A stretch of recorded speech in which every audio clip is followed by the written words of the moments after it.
ধারাবাহিকের আগামী পর্বতে আমরা দেখতে চলেছি মাটিদের বাড়িতে একজন লোক এসে মাটির মা বাবাকে ভয় দেখিয়ে বলে, টাকা দিতে না পারলে এই বাড়ি বেচে দিতে হবে। আর আজ বাড়িখানা দেখে গেলাম, পরের দিন এসে এই বাড়িটা দখল নেব।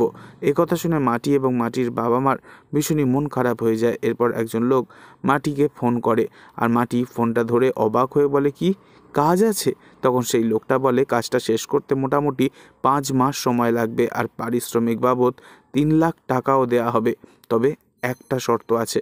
এই শর্ত শুনে চমকে ওঠে মাটি।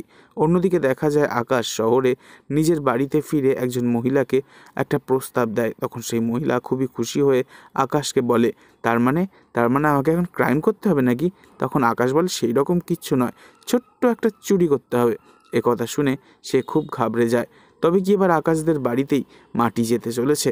তাহলে তো একেবারেই জমে যাবে আকাশ ও মাটির প্রেম। পরবর্তী আগামী পর্ব জানতে অবশ্যই আমাদের সঙ্গে থাকবেন। ধন্যবাদ।